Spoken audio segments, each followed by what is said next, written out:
hands to them.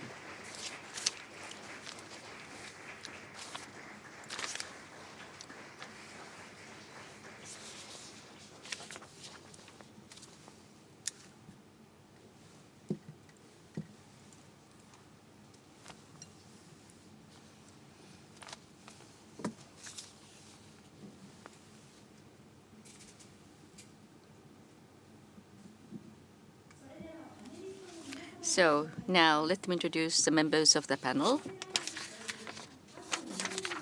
The first, I would like to introduce Dr. Park Myung-lim, the professor of Yonsei University. Next, we have the Professor Jia Jingguo, the professor of School of International Studies of Peking University. And the next, Dr. Daniel Twining, the president of International Republican Institute. And the Dr. Akihiko Tanaka, the president of National Graduate Institute for Policy Studies, GRIPS. And the moderator for this session is Mr. Hiroyuki Akita, the commentator of the Nikkei Inc. So now we would like to begin the panel discussion. This is the final session of the day.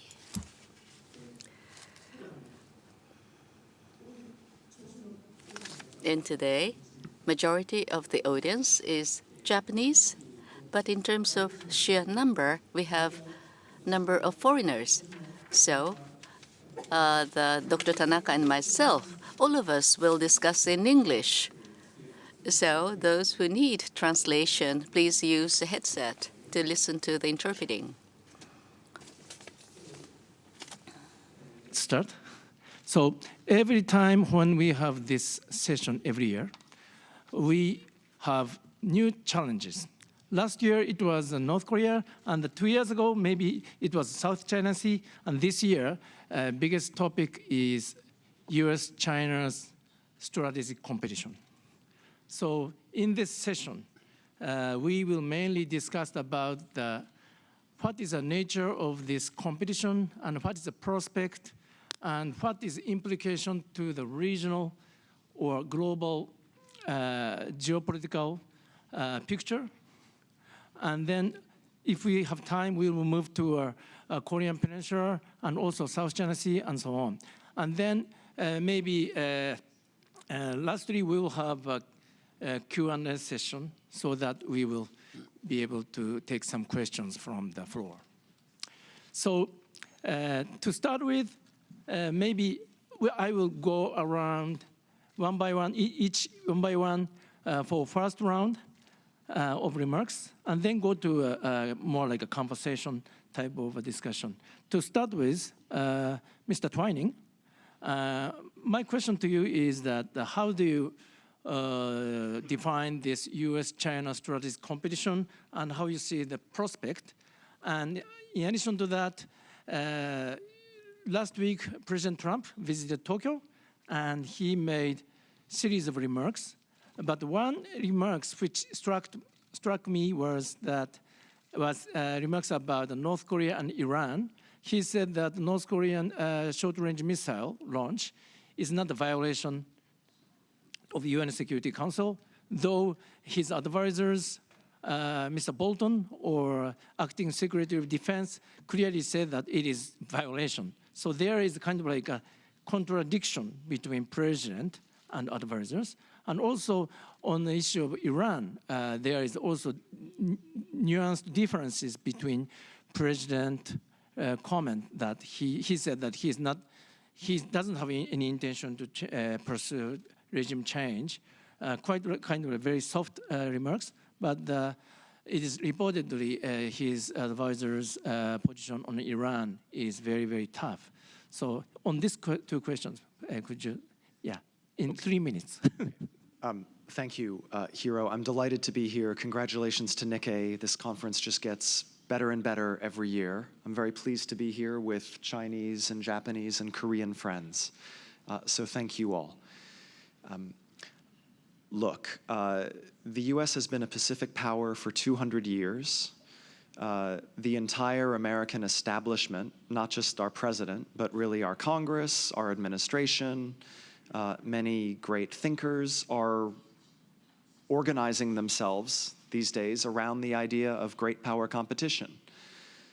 For really 30 years, since the end of the Cold War, the United States did not have a competitor.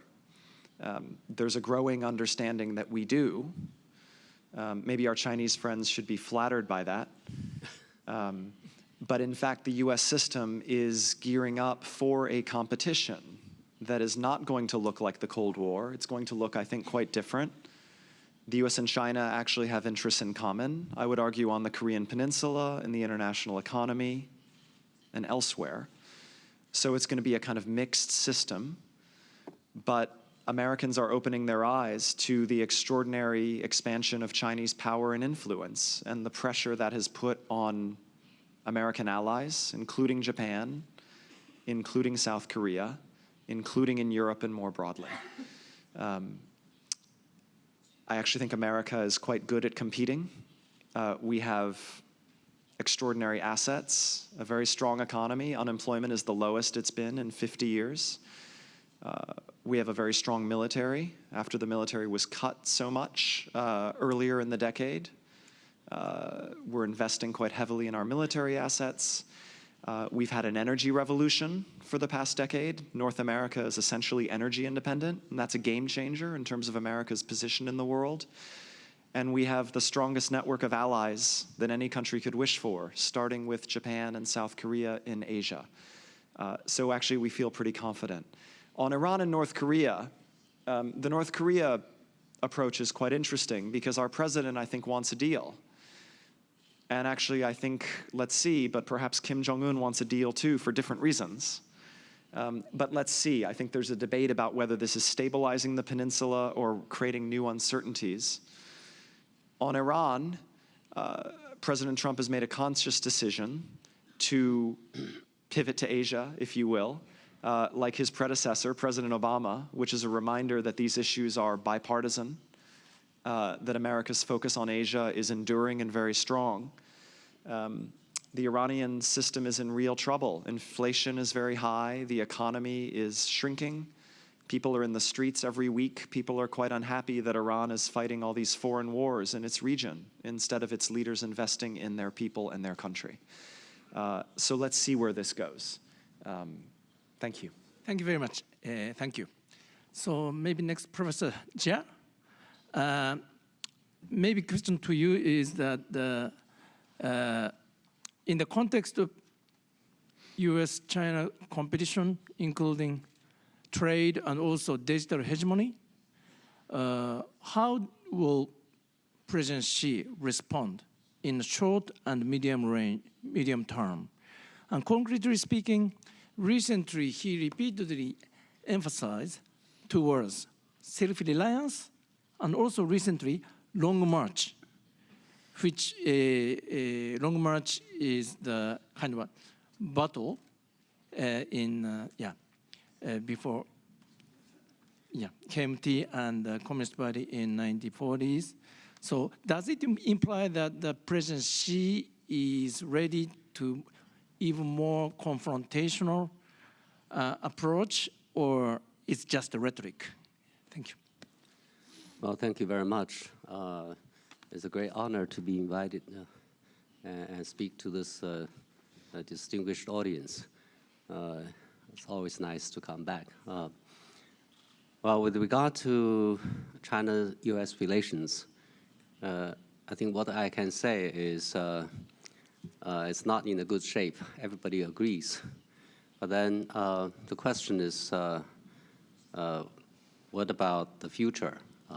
Will it unfold into some kind of a confrontational Cold War? Then we hear different views. Personally, I think we are at a moment, we often say crossroad, where we have to decide how to manage our relationship to avoid a confrontation and a Cold War. At the moment, it's not very optimistic. With regard to the question of Long March and self-reliance, the words used by President Xi, I think China's position with regard to China-U.S. relations is to put the relationship back to the right track. That is to have a normal relations with the U.S. To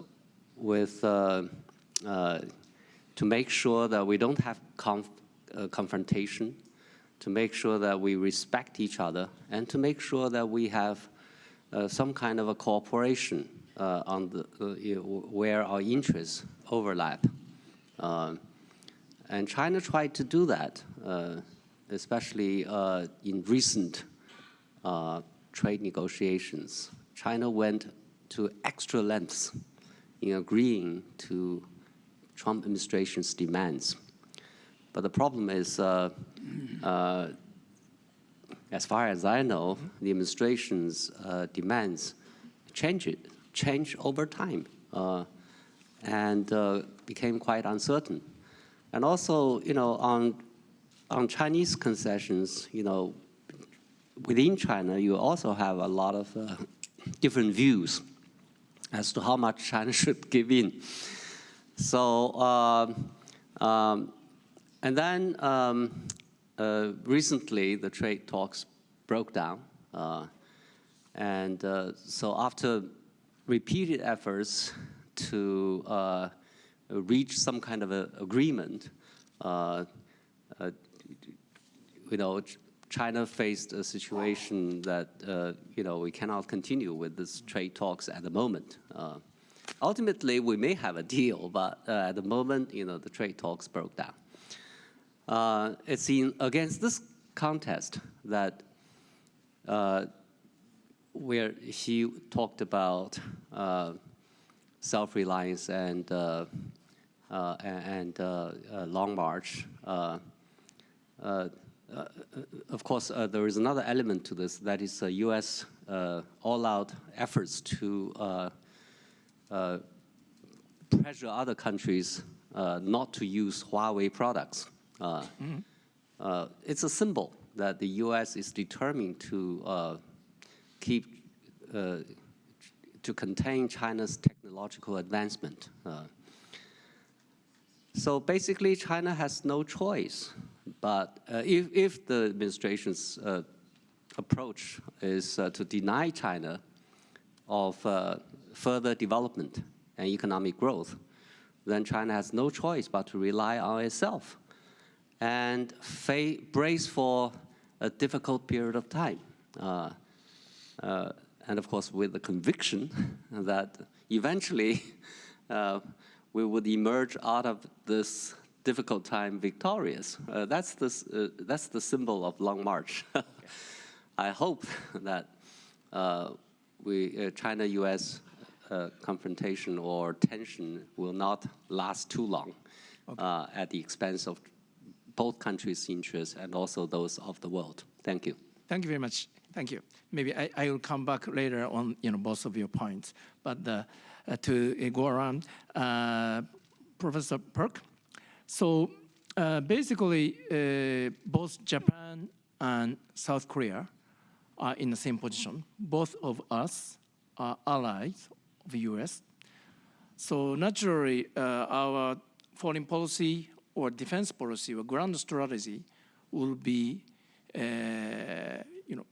deeply affected by this China and U.S. and China's great power competition. And in this context, where is the standing? What kind of position will South Korea take in short term and long term? Here is the U.S. and here is China. And where will be the center of gravity of South Korea in many issues which U.S. and China confront each other?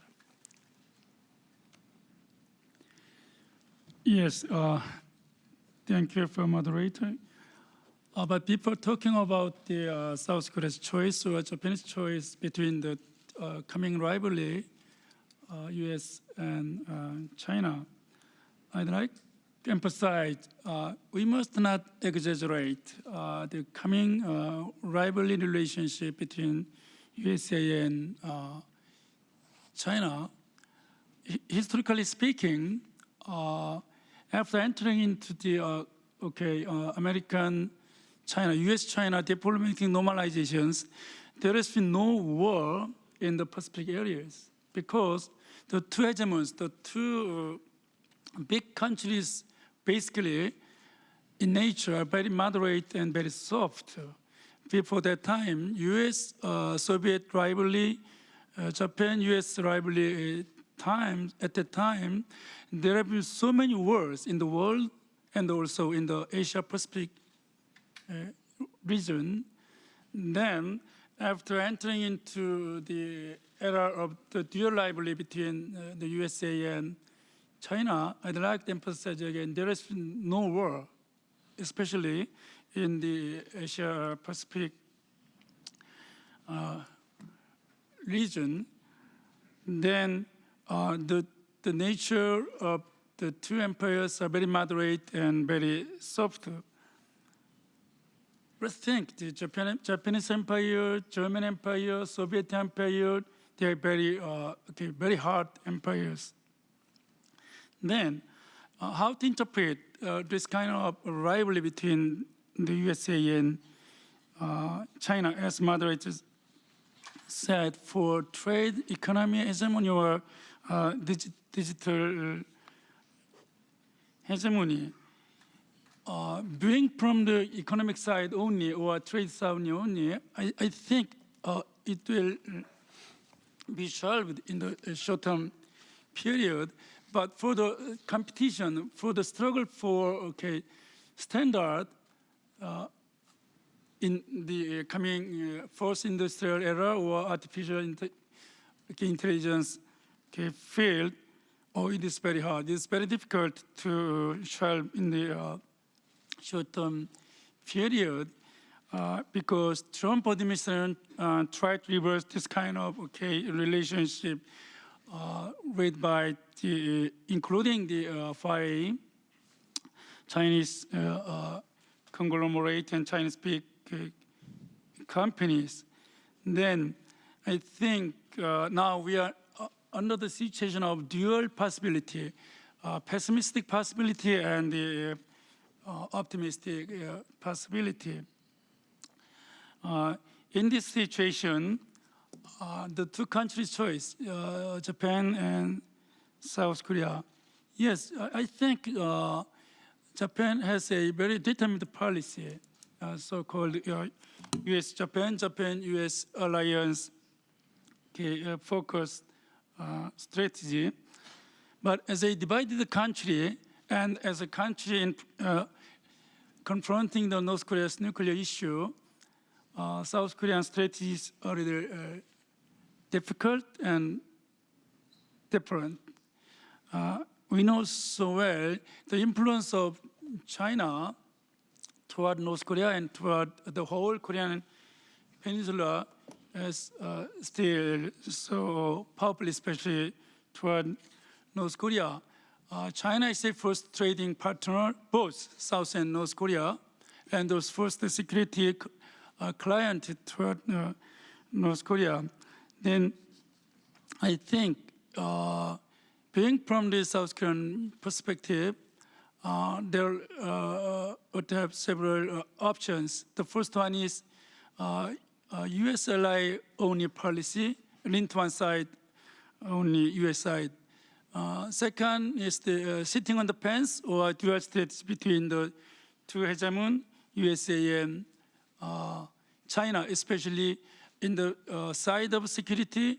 Take the policy toward USA in the field of economy and trade toward the Chinese side. Our third policy is try to take the option of seclusion or national solipsism, isolation policy like the North Korea. It is utterly impossible. Personally, I like the last one. the tinted or slightly kinked balanced viewpoint between the USA and China. Without supporting from the US side, we cannot solve this kind of, in the latter part I will talk that, the North Korean nuclear issue as a global security issue. This is not a Korean Peninsula confined issue. Okay. Yeah. Then we need to both of these. Maybe, yeah. We will discuss also about the Korean, North Korean issue and so on. So maybe, yeah, I understand that the, South Korea is kind of a, South Korea's deep dependence on China's market, much deeper, and also South Korea is a divided country, so there is a limitation for South Korea to, confront to China on some several issues. So maybe let's go back to that will point. add later. Yeah, later. Thank you very much. So, Dr. Tanaka, you don't have to specifically comment on Japan, but as you listen to these three panels' remarks, could you, show your takeaway and also your view about the topic? Well, thank you very much.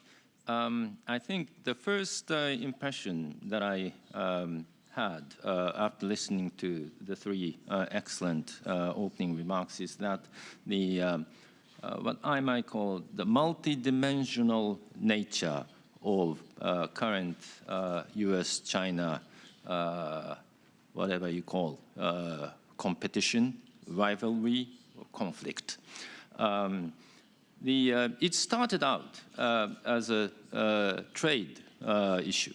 Many people called it a trade war.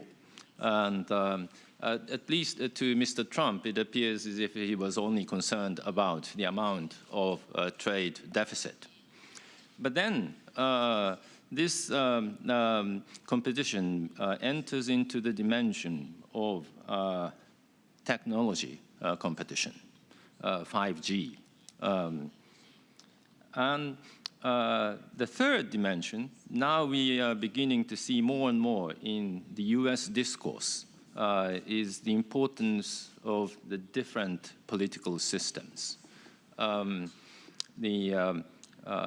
Allowing authoritarian state capitalism capturing advanced technology, the implication of that to the liberal political system. That's the third dimension. And then, if you see the rise of authoritarian state capitalism equipped with the most advanced technology, then that has the final dimension of security. And so you have trade dimension, technological dimension, political value dimension, and fourth, security dimension. And to what extent these relations between the two permeate into all four dimensions will create the seriousness of the relations.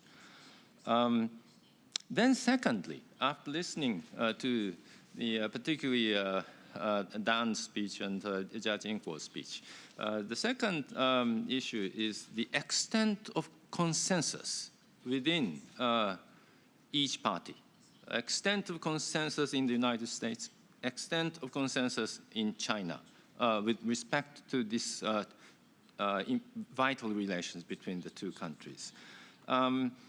Listening to Dan's opening remarks, that there appears to be a consensus among the strengths of the current U.S. position. And then listening to many observations in the U.S. media, there are equally strong concerns of China on all four dimensions made by both Republicans and Democrats. And so it appears that it is a really amazing change of convergent view of Americans about China over the past 1 or 2 years. But to me, still, and then I think it seems that excluding 5Gs, excluding Huawei from the 5G system in the US and in many allied countries, there appear to be a very solid consensus in the US. But are there consensus as to the further areas? In economics, there may be many other things that you can do, but you have consensus to pressure Apple to pull out all the iPhone assembly system out of the Chinese continent, or does that include the low-tech, the exports or imports from China, shoes and others, and then so I think I'm not quite sure how much this consensus covers the American view. And the second, I think, extent of consensus in China. I think Professor Jia's statement appeared to imply that there are different views within China, how to cope with American pressures. Although he said that the US demands varies, but at least as far as we know from the media, that Mr. Liu He agreed on this 150-page sort of consensus, agreement. 50 pages of it was revised during the late April. Well, on the one hand, you have the negotiator, Liu He, who was quite forthcoming in agreeing with many demands from Mr. Lighthizer. But then there may be strong opposition within China. And then even about this current reference to Long March, self-reliance, how much consensus exists in China? I think that's the issue. And so I think this, how many dimensions we have to worry about, and how much consensus that we have to gauge in both US and China. These will present us any important issues to discuss. Thank you very much. Thank you very much for summarizing and also clarify the point we should, look up. Maybe it looks like Professor Tanaka is doing moderator's work instead of me. Actually, that was the exact question I was gonna ask. Maybe to Dan first. Question is that how much further is Mr. Trump or Trump administration as a whole willing to push? Obviously, it is not on the trade imbalance issue, but it's also digital competition. And also, Professor Tanaka mentioned about the competition between the two different political regimes, democratic regime and also authoritarian regime. So there are three dimensions. And so question is that how much further is President Trump and other, kind of deep state is willing to go?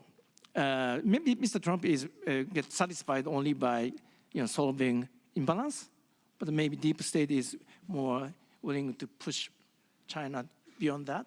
So that is a kind of like a question we'd like to ask. Thank you. Let me try to reframe this. We're having a discussion about a US-China strategic competition as if Asian friends are bystanders. Really, I think what this is about is two visions. One is the free and open Indo-Pacific that Prime Minister Abe talks about, that the American alliance architecture and the open international economy have sustained for decades. That's one vision. The other is what Xi Jinping has called Asia for the Asians, which means no America in Asia, even though we've been a Pacific power for 200 years, and no alliances with America in Asia. No, America itself would be okay, but every Asian country other than China, I think, would not be okay if this Chinese Middle Kingdom vision prevails. Right? So that's what's at stake. It's not about Trump, Xi Jinping, America, China, tech wars. It's about what kind of region does the Indo-Pacific as the hub of the global economy, what are the rules and norms and values that govern this region? In this region, Asia, the Indo-Pacific, more people live in democracy in Asia than in any other region of the world. More people live in democracy in Asia than any region of the world. And so the Chinese vision right now, the CCP vision under President Xi Jinping, is authoritarian state capitalism, total surveillance of society. China has the biggest armed forces in the world, but there are more people in China in the internal security forces, keeping a very close eye on the Chinese people, than there are in the Chinese armed forces. So what is China's leadership most worried about? Maybe it's not America, right? And so I think sort of this question, maybe we need to reframe it a little bit to make it more relevant to Asia. Can I follow up? Can I ask a follow-up question? Yes. Yeah. So before I go to Mr. Professor Jha, so I understand your vision of your observation on this ongoing competition. That is not only trade, that is not only digital, but it's almost like it is competition over regime and also competition over the future order of Indo-Pacific.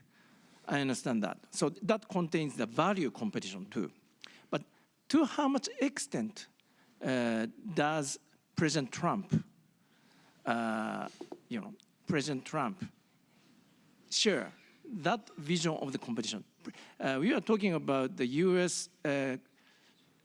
View as a whole, I guess. But could you elaborate what is Mr. Trump's individual goal? Trade deal to win the election? Or does he share the notion you mentioned about the long-term competition over the regional order? That's a good question. You know, I think any leader's goal is peace, stability, prosperity, security, right? I mean, I think that's true of Chinese leaders, America's leaders. They just have different conceptions of what that looks like. I think one reason President Trump was elected was because there was a sense that President Obama had ceded too much strategic space to American competitors over his period in office, withdrawing American power from the Middle East. So Russia is now the dominant external actor in the Middle East, doing very little as China took over the South China Sea, which carries more than a third of global trade, not resolving the North Korean situation. Perhaps nobody can resolve it. But so Americans responded to his argument that America must be strong, actually, not just in America, but in the world. And for all of his stylistic idiosyncrasies, there's actually very strong support in the United States, I think among Republicans and Democrats, irrespective of what you think of President Trump, for strong American leadership in the world and support for alliances. One thing maybe you do not know is that support for alliances in America, in public opinion, has actually grown in the last 3 years. There's stronger support for NATO. There's stronger support for the US-Japan alliance than there was 2-3 years ago. And this is very encouraging because at the end of the day, American politicians are guided by public opinion. There is also strong majority support for free trade and free trade agreements in the United States. Thank you very much. So, Professor Jha, maybe Dan just illustrated that this is a competition not only about trade, but also not only about digital, but it sounds like a long-term competition over the primacy or order or leadership in this region, or maybe global leadership. And I wonder if maybe China also perceive the current U.S.-China relationship in that way, because at the Party Congress, China set a goal for China to be one of the strongest, greatest power in the world until 2049. So maybe it is China who unconsciously initiated this power competition. So I wonder if how you responded, and also responding to related to Professor Tanaka's question. It seems that there isn't consensus necessary within the Communist Party leadership about how to deal with this trade or digital competition. And because it is, as you mentioned, it is reported that both US and China agree on a 150 pages draft of the agreement until the early May, at the beginning of May.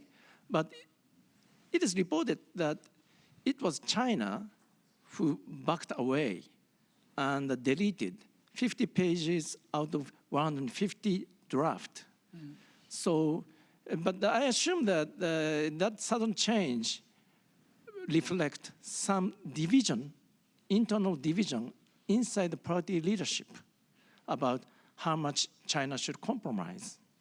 So on these two aspects, could you elaborate? Okay, thank you. I think to some extent it's true that the rise of China has created the current, has contributed to the current tension between China and the US. China is a large country. When its economy grows, a lot of people are worried about what China will do with a newly acquired power. They're less worried about the US because the US has been there for some time, so it's supposed to be predictable. But China is a newcomer, so there is extra speculation, extra concern. It's interesting that the Americans are now worried about China's rise, even though there is still a huge gap between China and the US in terms of national capabilities. But this should not, this requires more dialogue and consultation rather than taking measures to make China the real enemy. Sometimes enemy is your own making. Second, China's behavior at the trade talks. Well, before the agreement is signed, anything can happen, right? I mean, you defend your interests, okay? I think to blame China for, the breakdown of the trade talks, I don't know. It's quite unreasonable because you bargain, right, in a trade talk. Japan has been bargaining with the U.S. South Korea has been bargaining with the U.S. Every country has bargained with the U.S. The U.S. has bargained with everybody else. In the process, you go back and forth. That's normal. Okay, to say that this is all your fault, is quite extraordinary for administration, which takes pride for being very good dealers. Okay. Also, I want to make two more comments. One is Dan just said that it's China's policy to exclude America from Asia, from the Asia Pacific. I think it's not true. He only made one remark. Only made the remark that at one conference, talking about Asians should deal with their own problems. Okay, not listen to the dictates of other countries. Okay? It's not to exclude the U.S. Rather, China has welcomed the U.S. to play a positive role in this part of the world. China, of course, is not happy with certain parts of the U.S. role. That is, its interference on the Taiwan issue, and also the, this bilateral military agreements or alliances. There is a component that is to hedge against China. China knows that. It's not very happy about it. That's normal. But China has to live with it. Finally, there is a consensus in the U.S. to be tough on China at the moment. Okay? But the consensus has very different origins. People just happen to have this consensus, but for very different reasons. Some for commercial reasons, some because they believe that the belief in this Thucydides trap. Okay, that is the rising power and the hegemon. They cannot peacefully coexist. They have to fight each other, like Athens and what's the other? Sparta in the Greek time. And also there are people who are so unhappy with the fact that China has not become a liberal democracy as they had predicted. Okay, so the people want to get tough on China for very different kinds of reasons. Okay, so I don't know how long this coalition can last, because China, sooner or later, I think that Washington is in an emotional state at the moment. People are imagining what kind of a threat China is or can be, and they are scared. Okay, but I think given time, rational voices and pragmatic, policy, recommendations would come out, and then we can deal with each other. I think you should recognize that China, over the past 4 decades, after China's introduction of the reforms and openness, has changed a lot, for the better, even for the liberals and especially for the liberals. So also for the realists, because China has become a stakeholder. So it's no longer trying to overthrow the existing world order. China, of course, China is still in the process of change. So instead of trying to push China to become an enemy of the U.S., you should work with China and try to influence it to become a friend and partner, so that we can all live better peacefully. Thank you. Okay, thank you very much. So Dan and Professor Zha's remarks highlighted the difference, big difference between two of you about the perception of ongoing strategic competition.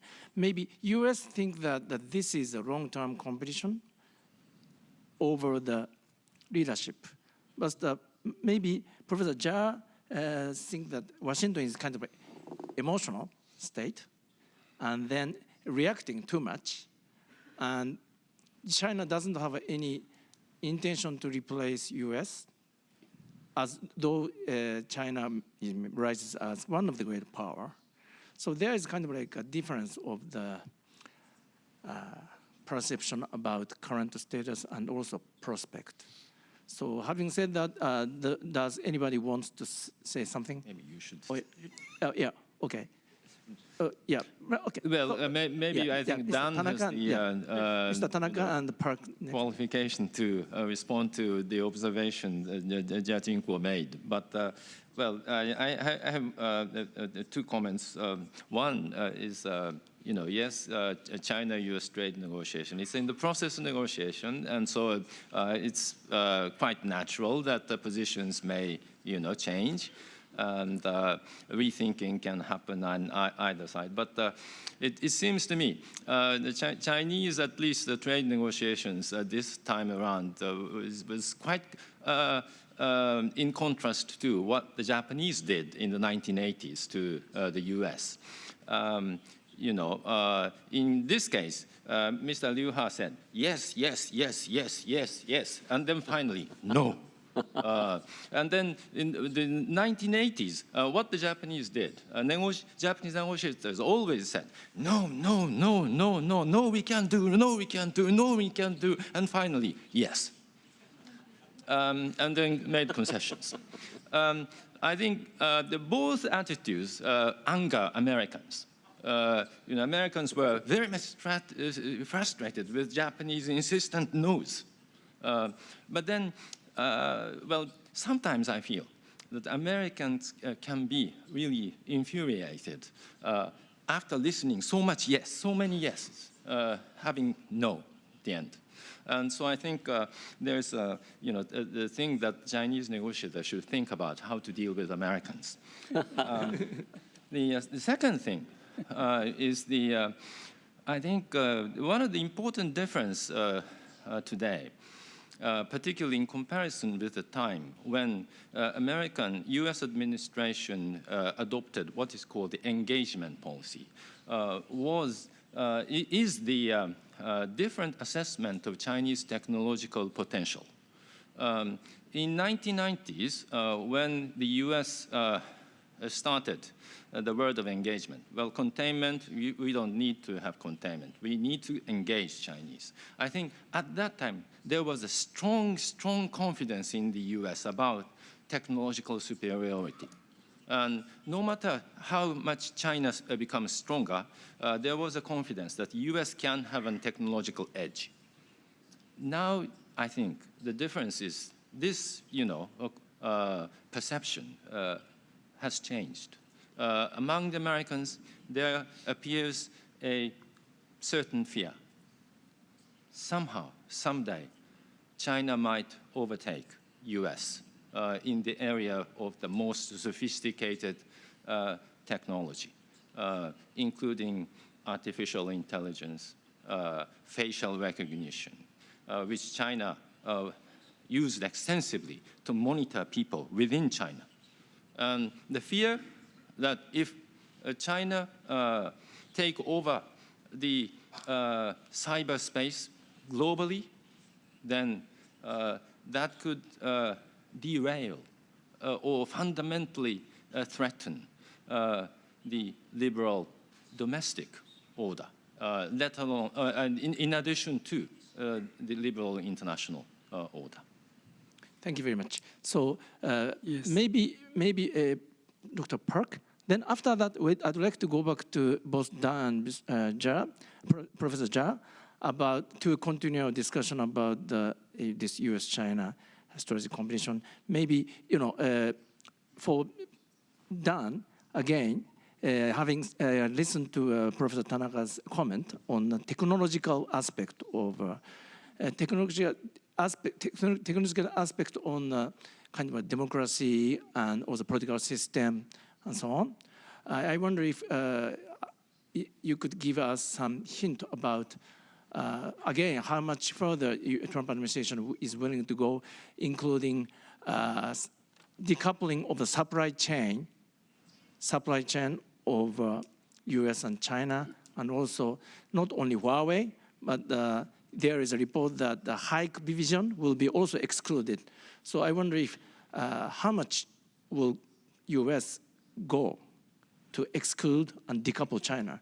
And for Professor Jia, it sounds like you said that I agree that the consultation is important, and nobody wants US elephant and dragon fight each other. But it sounds like you know, time of the consultation is over or too late, and already strategic competition get started and intensified and deeper, go deeper and deeper. So if that is the case, what will be the presidency's response? Yeah. Anyway, before that, Dr. Park. Yes.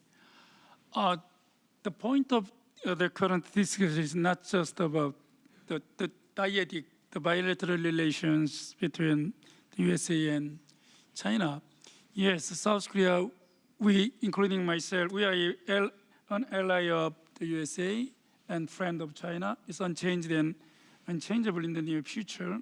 But viewing from some more universal perspective, yes, now the rising of China, including all of the East Asian countries, now we are selling, we are exporting some products, some materials, some technologies. In some part, in some field, yes, we are the advanced or the leading countries in the world. But on the side of the human value or philosophy, how many countries, including neighboring countries of China, Japan, South Korea, Taiwan, Finland, Thailand, and Southeast Asian countries, India, how many countries would accept to the values of Chinese state ideology or philosophy or policy? Yes, in the fields of in the value of democracy, human rights, freedom, equality, welfare, humanity, and humanism. Okay, including Professor Zhao Jinggo and my so many friends in China, they are using the concept Chinese style of democracy, Chinese style of market economy, Chinese style of peace, or sometimes Confucian style of democracy, human rights, something like those. Then we can use this kind of some objective, some specific dimension of universal value.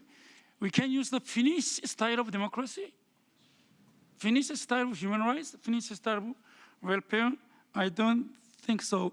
Still, China cannot export or share beyond the boundary of Chinese national territory this kind of specific value of some state or state system or universal side of these humanities.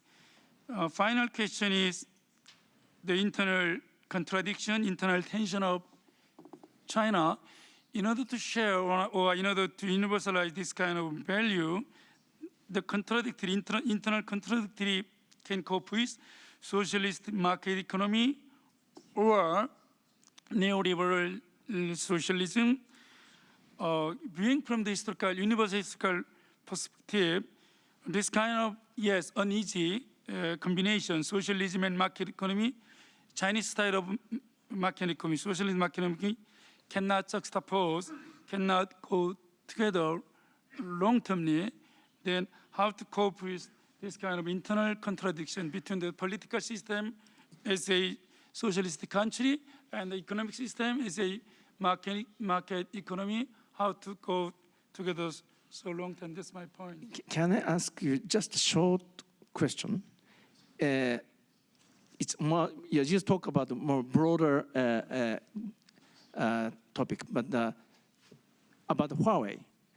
Japan made a kind of like, Japan has virtually made very painful decision to exclude Huawei and also maybe ZTE from 5G. And what is the choice for South Korea? As I understand, South Korea has already shifted to 5G in some part of the country. So when being pressured from US, is South Korea ready to exclude Huawei or ZTE, or maybe South Korea will, use some of Huawei as well as maybe some of the European countries will do? Sorry, maybe you are not the decision maker, but what is it? I'm a political scientist, not a specialist on that issue. But on the side of government, I think the South Korean government is going to choose to exclude the Huawei technology or Huawei asset. But in the civilian company, they are still hesitating to single out between these two options, the Huawei taking this side and the American push accepting. So government procurement government will exclude, and for the private sector is? Yes, private strategy, but the governmental sector, government side. I see. Okay. Okay, thank you very much. different. Yeah, okay. So let's go back to, again, US-China kind of strategic competition issue. Which would you like to go first? Dan or Xia? Okay, Yeah. I'll be brief. Yeah. I think about the trade talks between China and the US. First, China made significant concessions. Despite some of the changes in China's position, some of the concessions have been implemented even in China, like adoption of this foreign law in China. I was a member. I'm a member of the CPPCC National Committee.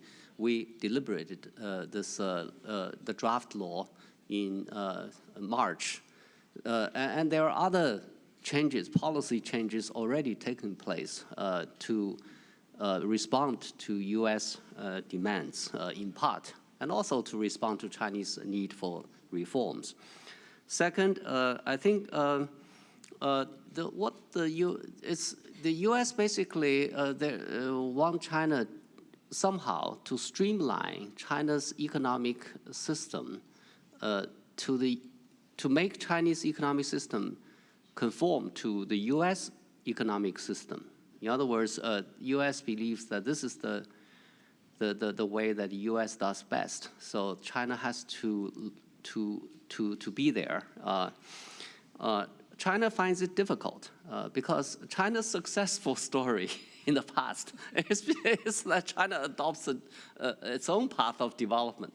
And now the US saying, your path of development is not good, not fair, so you have to conform to our path of development. So that makes it very difficult. And then you have the political implications for this US demand, as Professor Tanaka mentioned. So that's why it's, the current trade talks is very complicated. I think China's negotiating approach cannot be the same as the Japanese one. I admire the Japanese style, but then China has a problem. That is, China's political system and the US political system are very different, and we are not allies. So US is much harsher with China than with Japan, even in trade talks. And technology, I think I understand that there is a lot of concern, the worry about 5G and Huawei and that kind of thing. It's reasonable. But the problem is, whatever you do, if you want to get benefits from international trade, from coexistence, or peaceful coexistence, you have to develop some level of risk tolerance, right? In trade, whenever we do trade, we depend on each other, on the other side more, okay? And we accept the dependence, risk of dependence, and then we reap a lot of benefits out of it. It's a question of judgment, right? In peaceful coexistence between China and the US, we accept the other side owning nuclear weapons. The nuclear weapons could destroy each of us, okay? But we can't, try to eliminate the other's nuclear weapons and create our own destruction. On 5G and Huawei, I think we should also develop some level of risk tolerance, okay? If we don't have this risk tolerance, okay, we are going to be confronting each other. Our economies are going to decouple because everything is going to be linked in the days to come, if 5G is supposed to happen that way. Okay. Then if the current US approach has the implication of depriving China of any stake in the current international order, okay, that means that if if it's successful, then China will become outside the international order with no stake. Just imagine what's going to happen.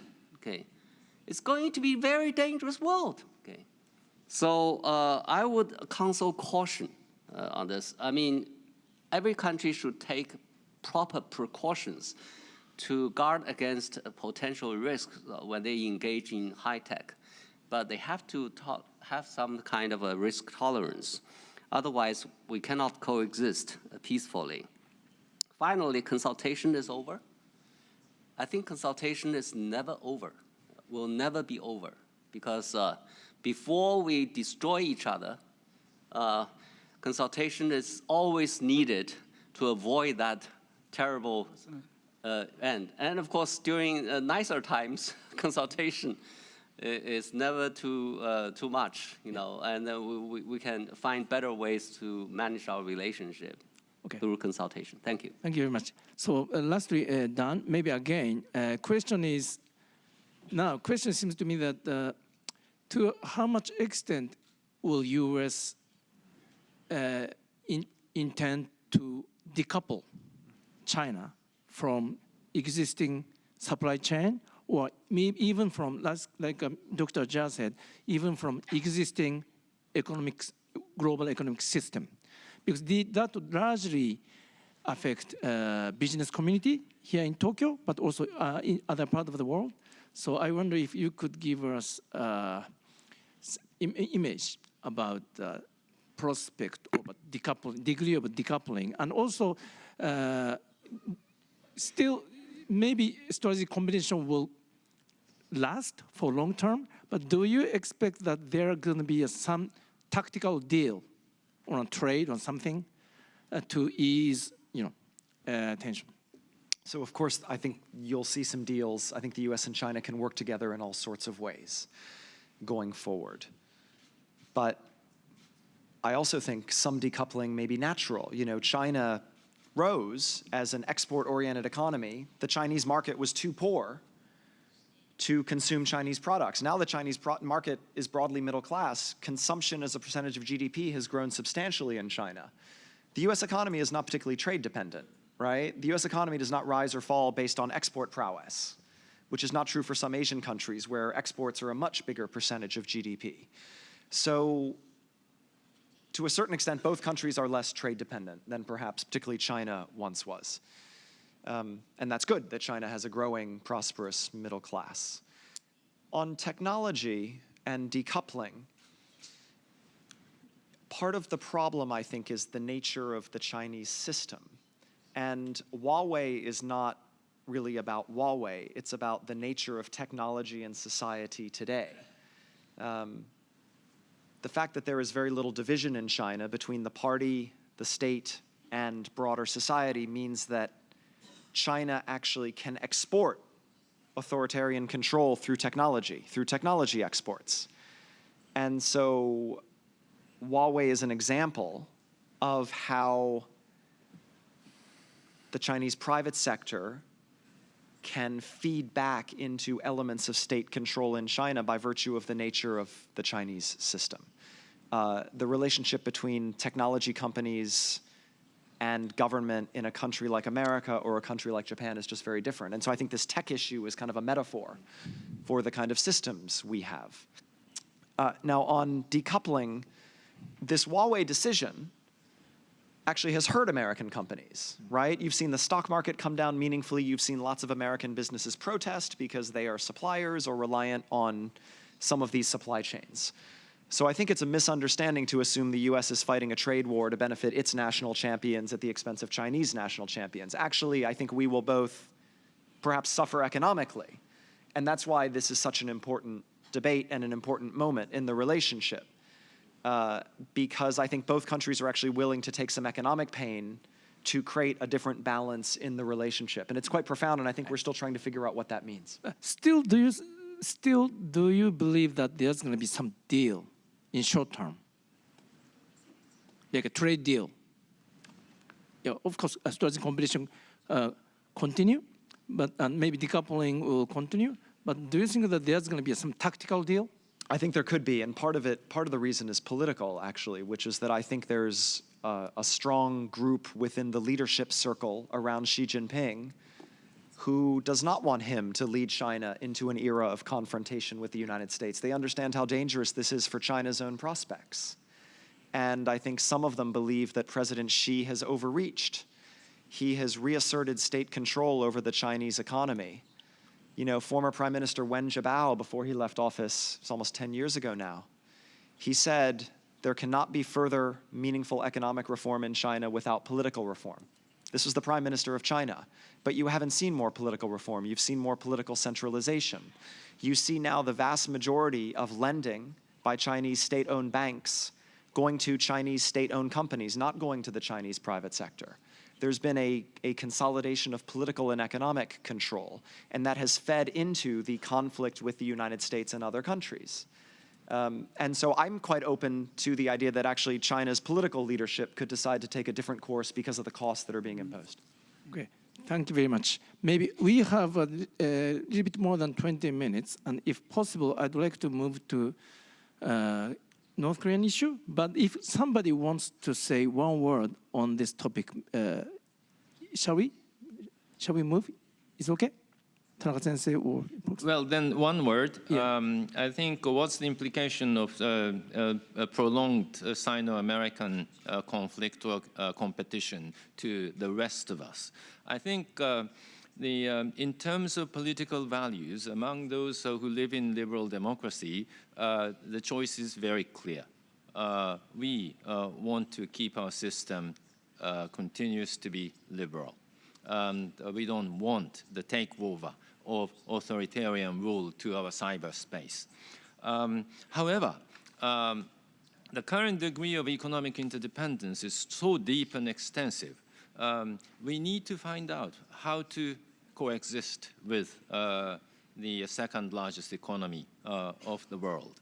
And so we probably need to think hard which is the space of competition, which is the space of coexistence, which is the space of cooperation.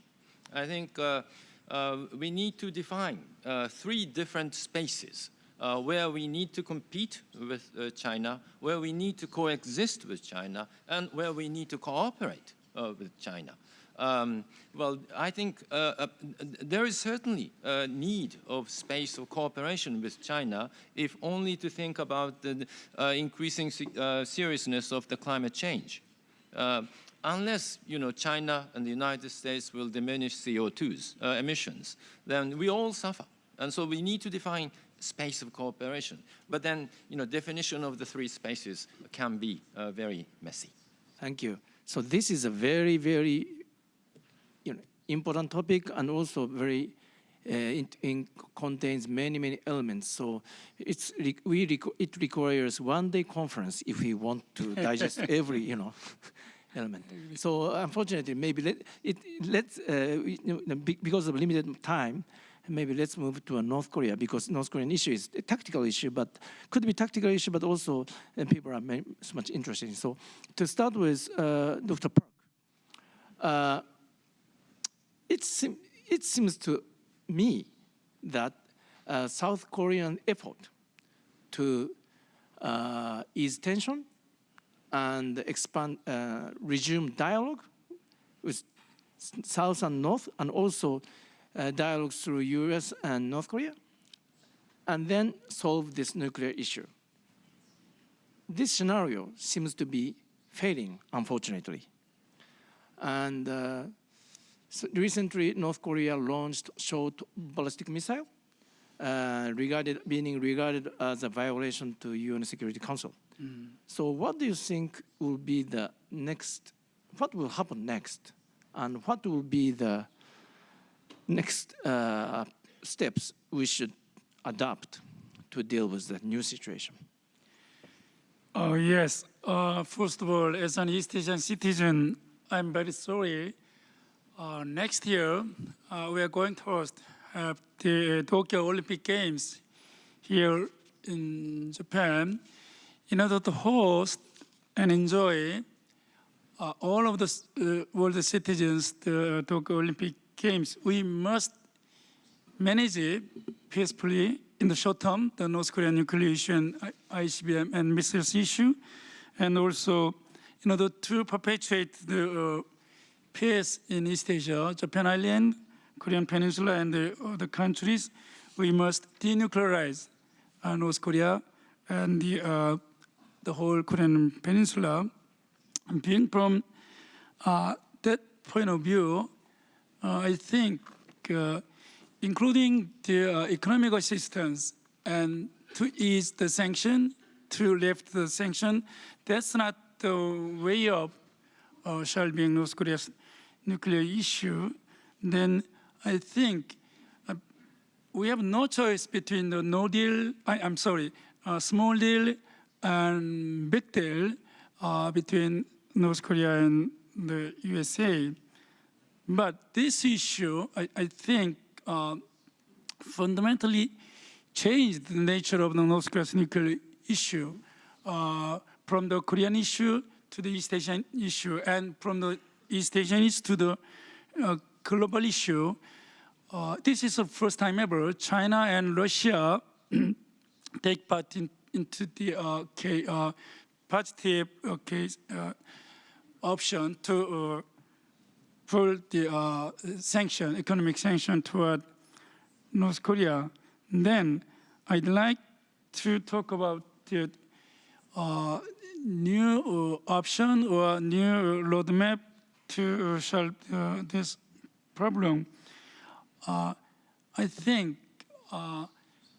to exchange the critical deal between security to security is the remaining, I think, possible way to overcome the North Korea's nuclear issue. The most critical moment to solve the North Korea's nuclear issue is to accept the international investigation from North Korean side, and to enter into again the NPT system, NPT regime. In order to exchange this kind of most critical bargaining chip, I hope Japan, South Korea, and the US, including the United Nations, we are ready to give some security card toward North Korea.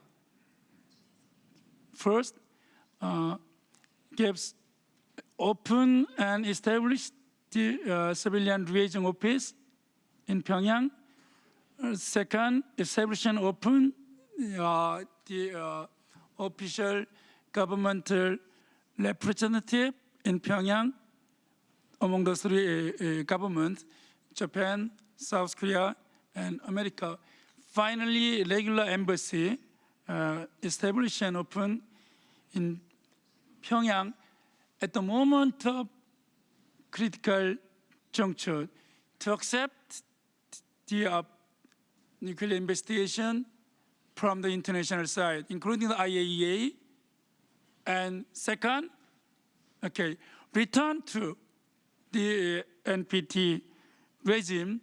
Then from that time, we can manage the North Korean nuclear issue so peacefully and also so collectively, so tightly.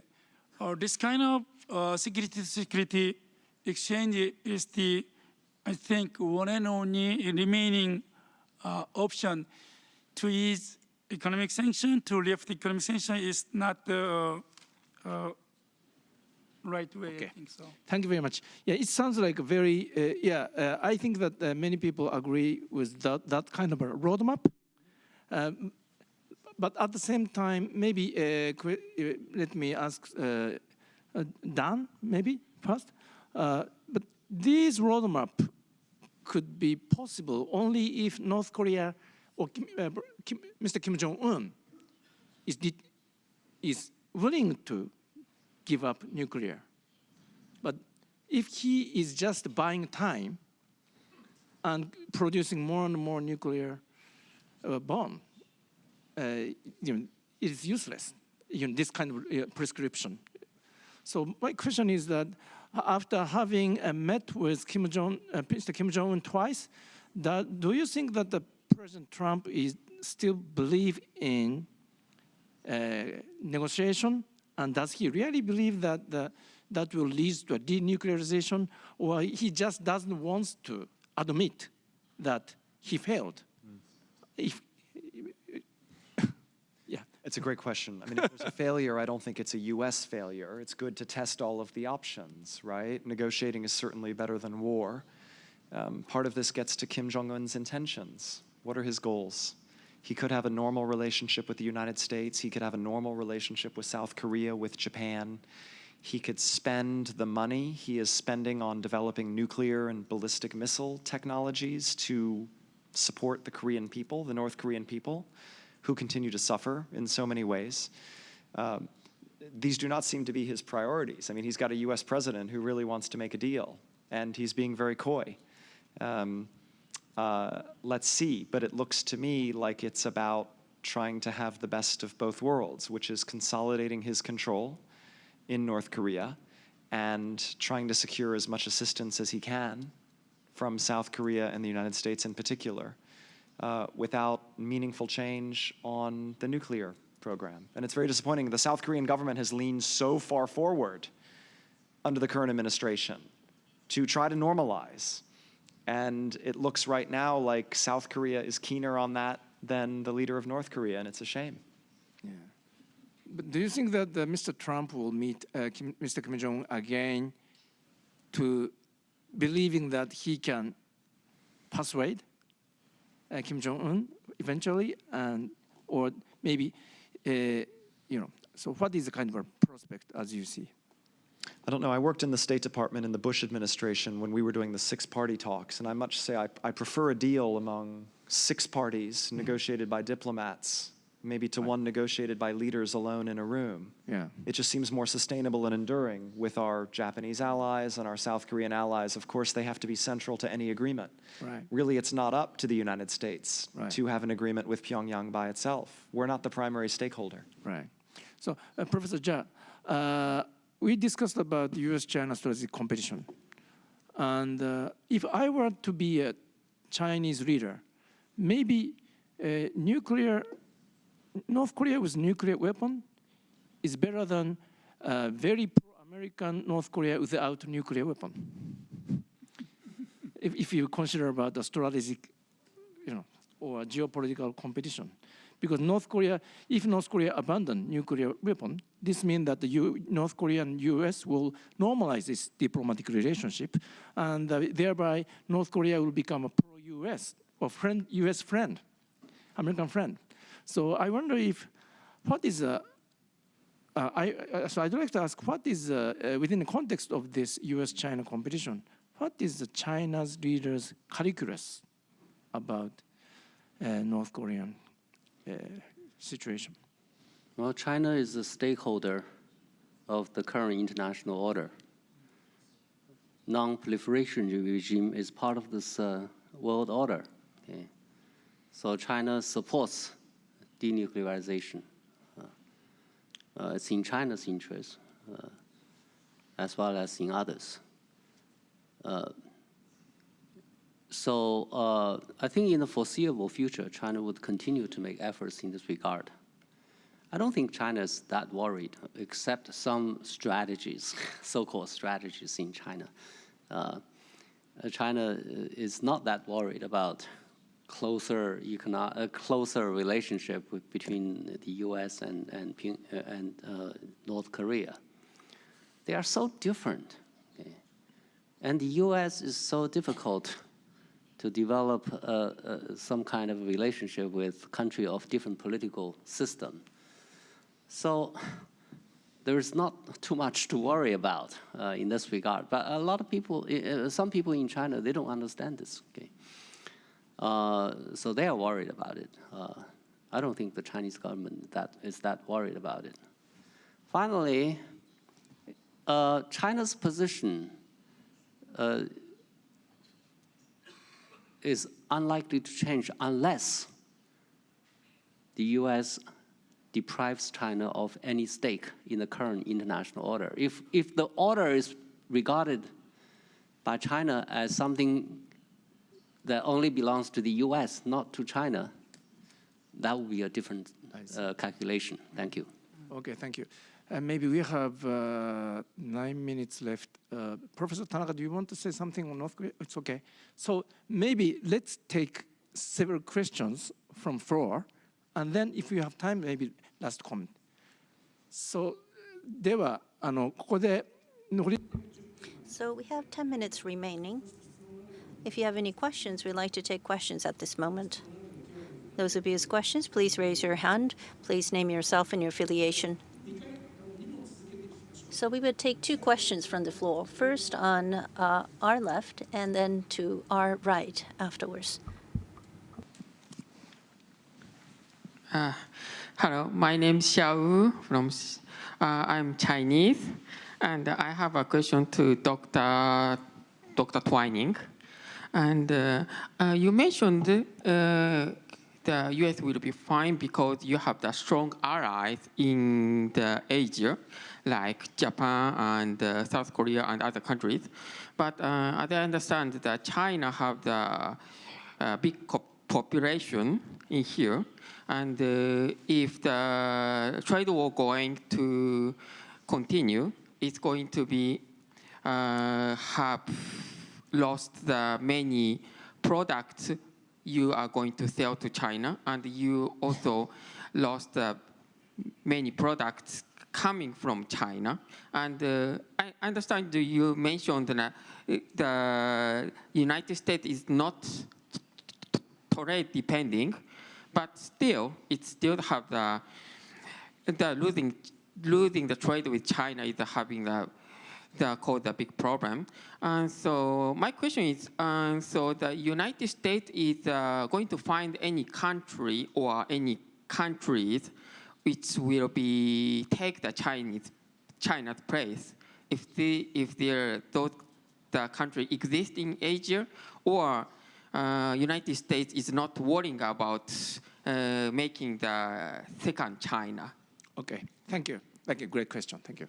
Say, please. Thank you for the great talks. My name is Won So-sung of Waseda University. I was wondering, it's a very simple question. I was wondering that how Chinese and American people feel about the conflict between US and China. I assume that Chinese people are very upset about the President Trump's decision, as I assume. How about US citizens? Do they feel it as a reasonable decision or worry about price rise, not stock price? Thank you. Thank you very much. Thank you. So maybe we have 6 minutes. So maybe each panelist will make a comment, including response to a question. But you don't have to answer every question, but please try to answer the question asked now.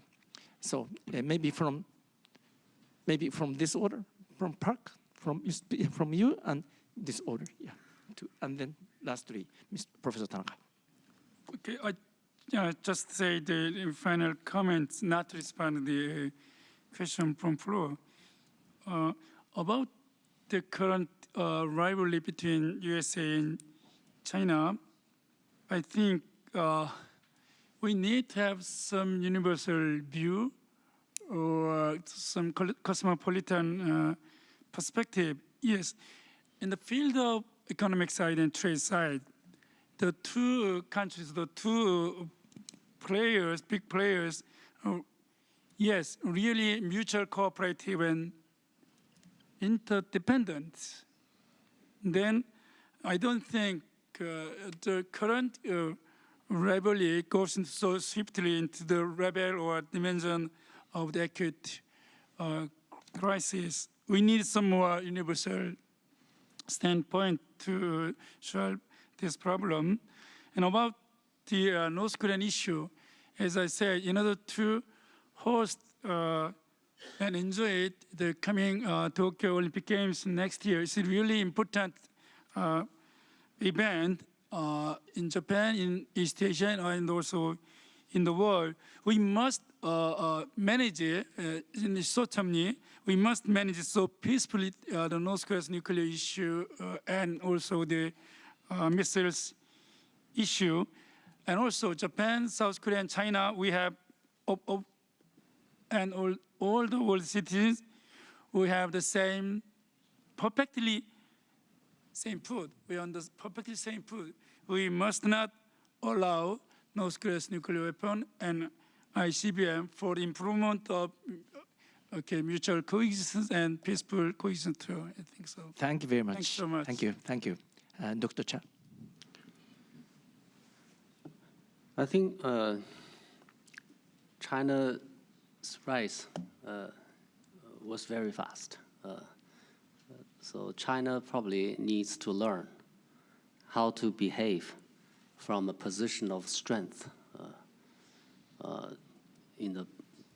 to know that things are really complicated. We have a lot to learn. And the world probably should also learn how to deal with China from a more sophisticated approach. That is,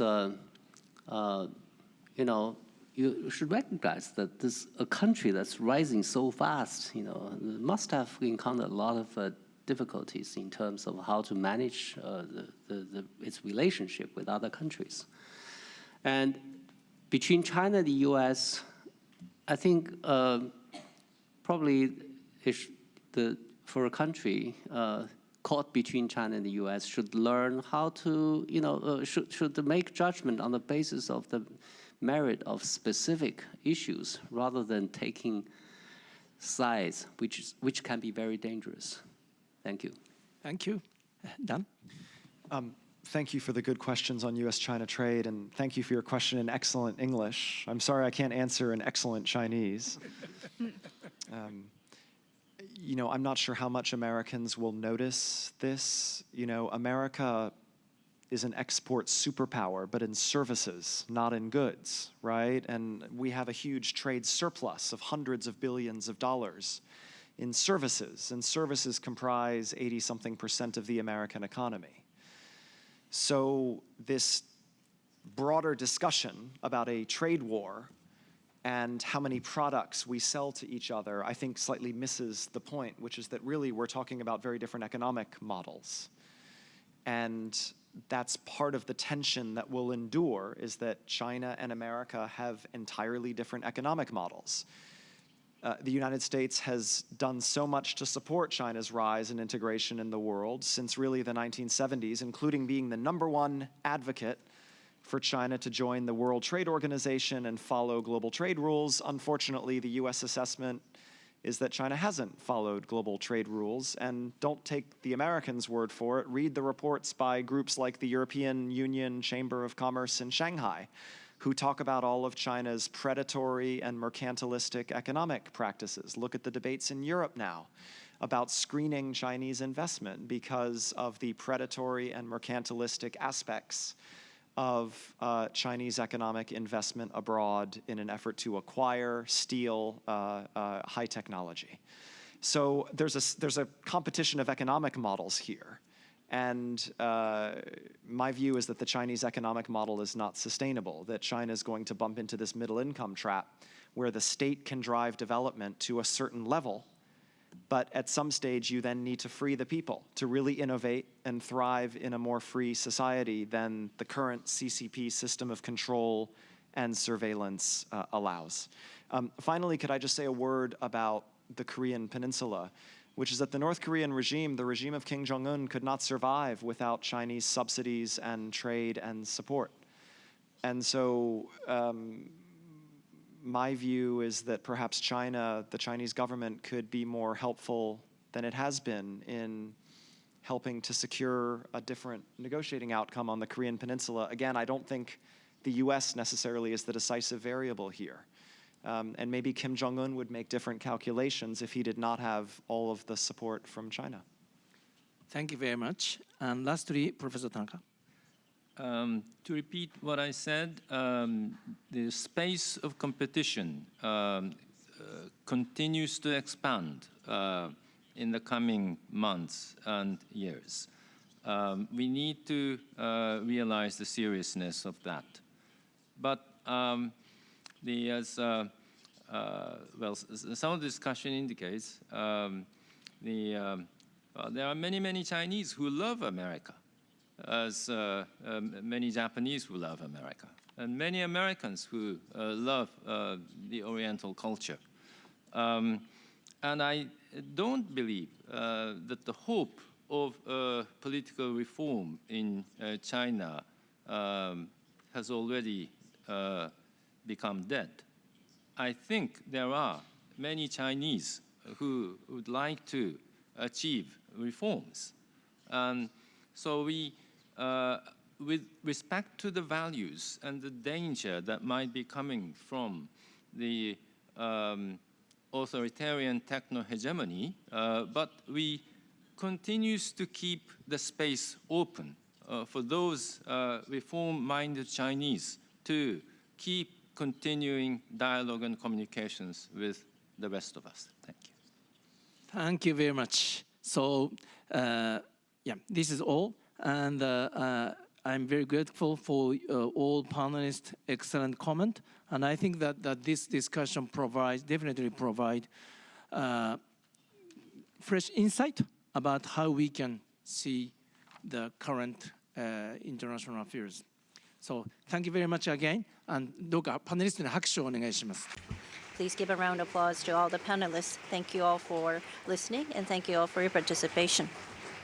パネリストの皆様どうもありがとうございます。Thank you very much for the panel's members. Once again, please give them a round of applause.